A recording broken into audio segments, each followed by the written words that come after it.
1. You will hear a woman talking to some students about her job. First, in the exam, you will have 20 seconds to look at questions 1 to 4.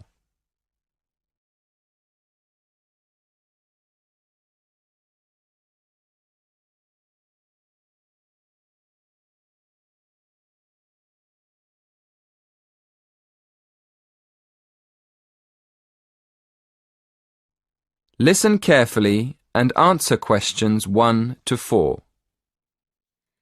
Hello everyone. Thank you for inviting me to give a talk in this series of employment lectures. I'm here this evening to tell you about my job. I'm going to tell you what I like about it, what I don't like about it, and what I hope to do in the future. OK, well, I'm a police officer. I've been in the police for just over 5 years, and part of my job is to give talks to students about police work. People often ask why I joined the police, so maybe I'll start there. I've always been interested in law and order, so I went to study law at university. But when I got there, I realised that I was more interested in the practical side of law than the theory. So I applied to work with the police force in my spare time. Then, as soon as I graduated, I was accepted for training. Before you hear the rest of the conversation, you have some time to look at questions 5 to 10.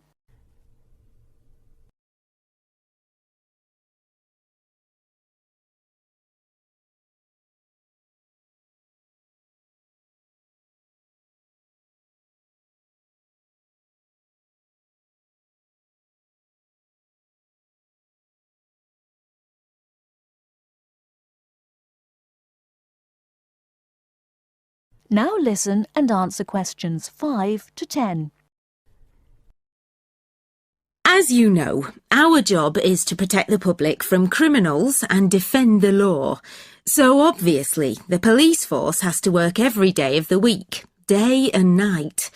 This means we're often at work when everyone else is relaxing with friends and family, and we can't always be around for special occasions like birthdays and New Year's Eve. On top of that, we have a lot of extra work at weekends, especially when there's a football match and the fans are out celebrating. So, our working hours are one disadvantage of police work. A lot of the time we have to work with the public to avoid problems, and we get special training for that. But we can't always prevent trouble. So, another disadvantage of the job is the danger. I mean, we know that some of the people we have to arrest will attack us. Now for the advantages. Well, one of the advantages is that police work is well paid.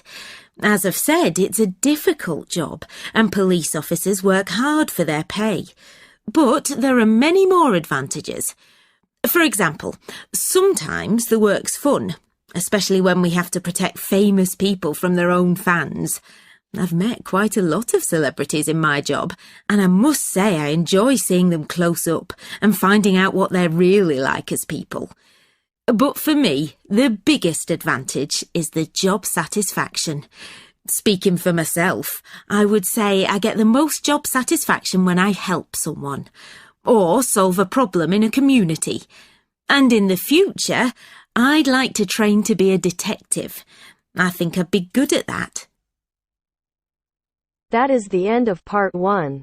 You now have half a minute to check your answers.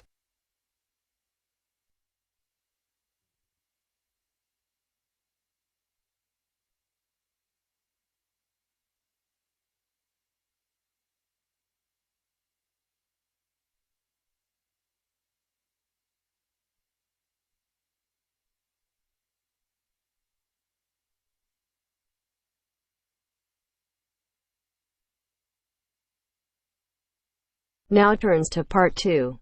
Part 2. You will hear an extract from a talk about facilities for students with disabilities.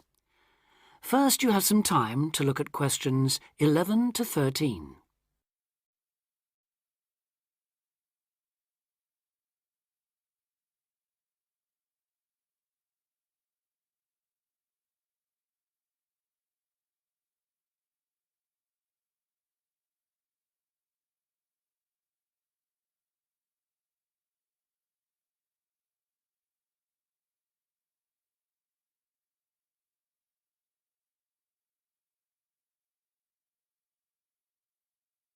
Now listen carefully and answer questions 11 to 13.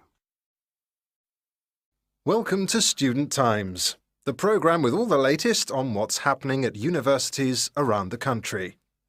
Today we'll be discussing disabled applicants and the kind of support they can expect to find, or not find, at the university of their choice. With me to tell us more is Student Disability Advisor Sally Taylor. Good morning, Sally. Good morning, Hugh. I'd like to start by pointing out that although 1 in 4 people has some kind of disability, the proportion among students is much lower. This is partly because most students are under 25 and many people only develop their disabilities as they get older, but it's also because some universities don't do much to encourage access. It is true, though, that some have quite sticky problems when it comes to, for instance, wheelchair access, ancient buildings, cobbled streets built centuries ago, and so on. When faced with such a situation, some universities make an extra special effort to provide for students with particular disabilities, while others have specialist accommodation. In fact, all universities should have a written policy statement on students with disabilities, setting out what facilities they have, what their attitude is, and what they're prepared to do.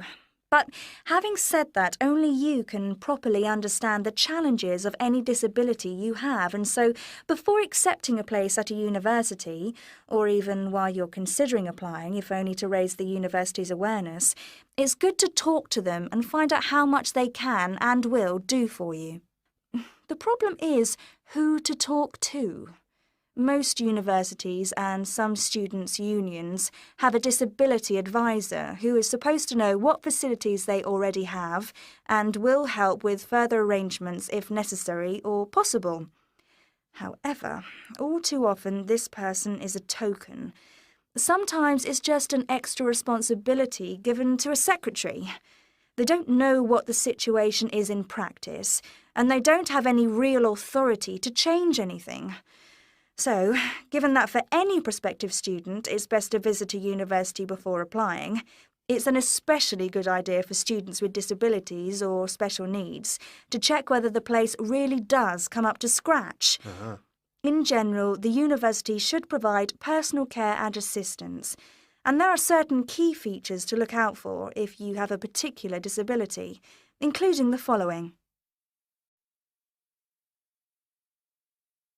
Before you hear the rest of the talk, you have some time to look at questions 14 to 20.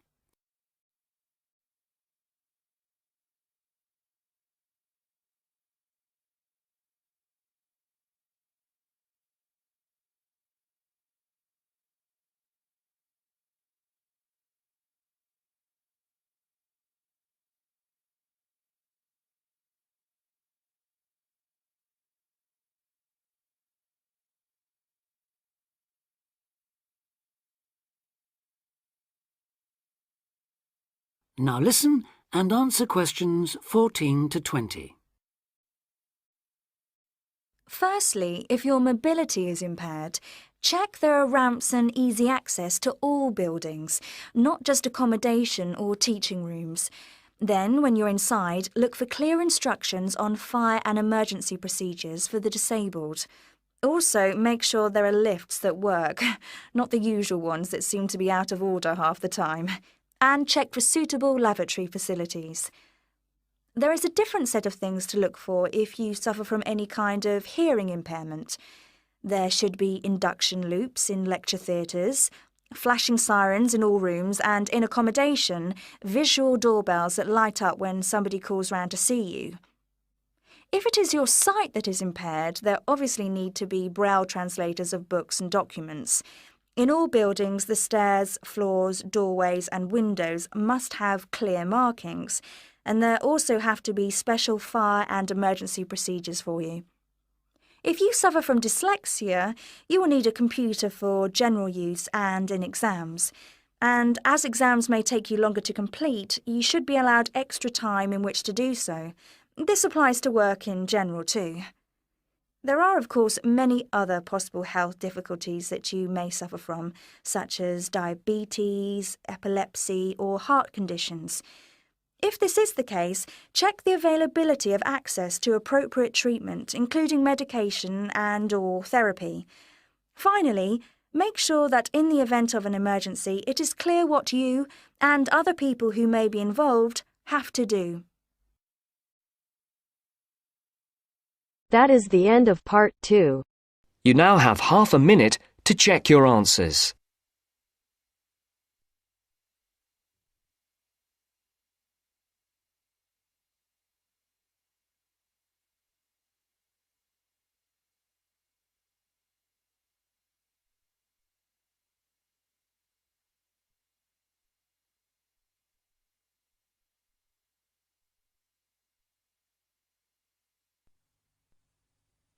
Now turn to Section 3. Section 3. You are going to listen to a conversation between a tutor and two students who are inquiring about student awards. First, look at questions 21 to 26. As you listen, complete the information about the FBT award. Come in.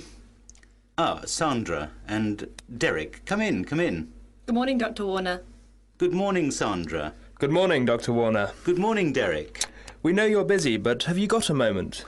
Yes, for the moment I'm free. What can I do for you? We just wanted to ask your advice about applying for awards.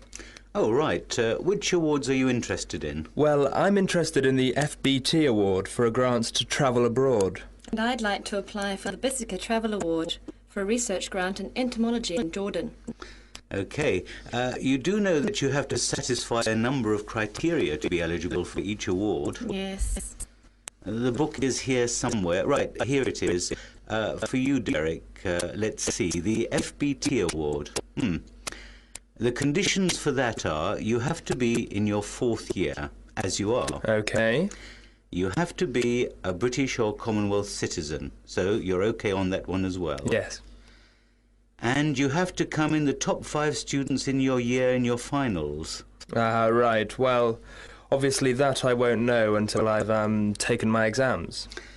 No, but you should put in the application now, as the deadline is the end of June. No, sorry, it's May.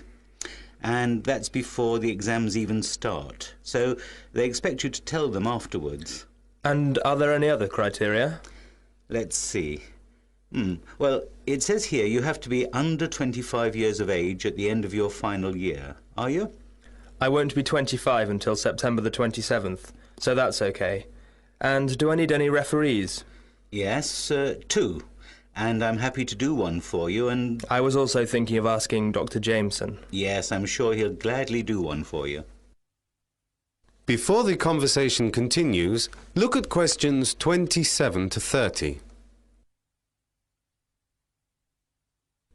For these questions, there are 4 alternatives, A, B, C and D.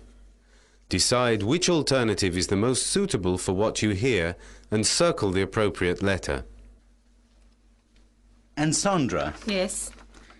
The Bissica Award is a lot stricter, as it's for a much larger sum of money, and you must realise that the competition is very stiff indeed. Yes, I've heard it's not easy to get one, as there are only 3 per year. Yes, you're right. Unlike the FBT award, for which there are 10 bursaries, the first thing you have to know is that application is by way of a 5,000-word summary outlining how you intend to use the money. Of course, accompanied by a covering 1-page form with all your personal details. Yes, I know about that. But what I wanted to know is whether there are examples of other applications I can look at. Well, not really. The summary has to be very much an original piece, and that I cannot emphasise enough. If there are any signs of it having been copied, then... I see, but will you be able to read it through for me? Oh, I don't see why not. Oh, that's all right then. What do you think my chances are of my getting one of the grants? It's difficult to say. There's usually about 20 to 30 people applying every year. And this year? Well, I'd imagine it's about the same. Who decides? Well, there is a panel of 5 trustees, and once you have submitted everything to the departmental secretary, they each receive a copy of your full application. But do you think I stand a chance? Well, as I said, it's not easy to say. It's up to the trustees. Okay. Another thing that I would stress is that the applications must be typed, very tidy and properly bound. With a ring binder? Yes. There have been complaints in previous years about the lack of care taken in completing the forms and essays. This applies to you too, Derek. Yes. Well, it's only fair. After all, we are asking for help. Yes. Is there anything else I can help you with while you're here, Sandra? No. Thank you very much for all your help. Derek? No. And thank you for your help. That is the end of section 3. You now have half a minute to check your answers.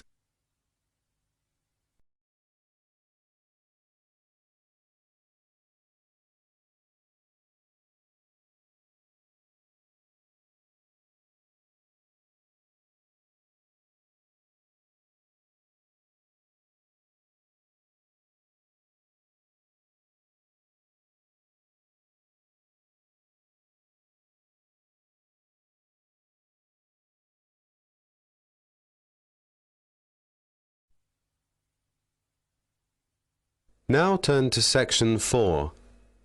Section 4. You are going to hear a lecture delivered by a guest speaker on demographic changes. First, look at questions 31 to 36.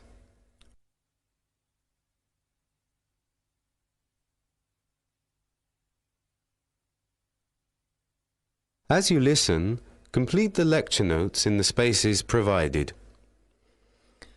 Thank you for inviting me here to speak to you today at your Department of Social Sciences. As I'm sure you already know, the title of my talk, Europe Goes Grey, relates to the marked demographic change which has taken place in Europe since the 1960s. Just a few statistics showing the projected trends will illustrate this. By the year 2029, almost 1 in 4 of the population of the UK will be over the present retirement age of 60 years for women and 65 for men. By the year 2020, Italy, for example, will have both the oldest population, with 23.2% aged 65 and over, and, at the same time, the lowest fertility rate. Furthermore, a 1997 report from the UK Office for National Statistics notes that since 1950, the number of centenarians has increased at the rate of just under 7% a year, faster than for most other age groups, and will continue to do so into the next century. The main reasons for the generally increased lifespan are self-evident. These are simply a better diet, better housing, and above all, the ever-improving standard of health care. The social reasons for the changed demographic profile of Europe, that is, the increasing proportion of the elderly relative to the middle and steadily diminishing young generations, are, of course, the falling birth rate as a result of widespread birth control and the education and increasing participation of women in the workforce. Before the speaker continues, look at questions 37 to 40.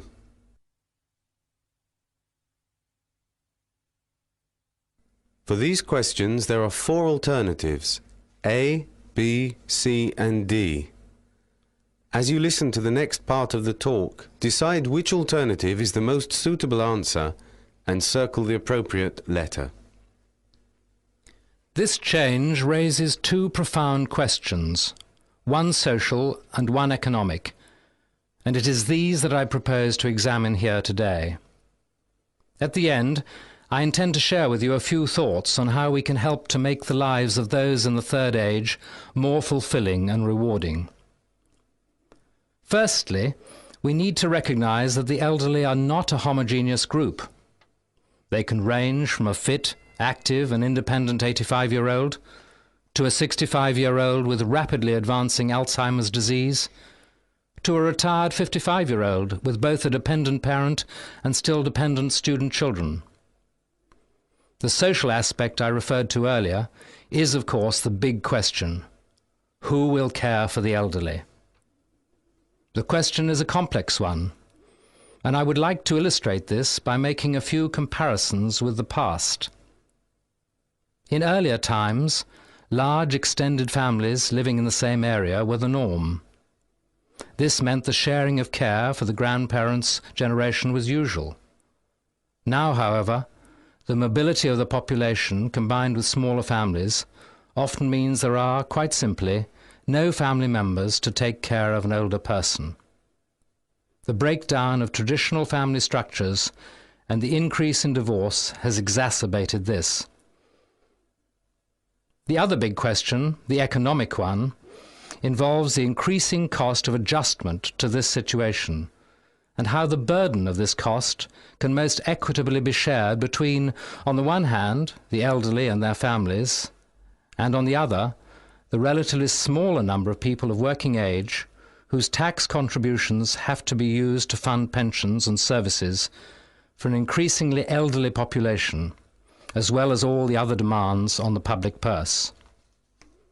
The questions raised by this demographic change are exercising governments all over Europe, and there is naturally widespread debate about how best to help financially those who can to remain independent, while supporting those who cannot, and ensuring that they continue a sometimes failing life with dignity.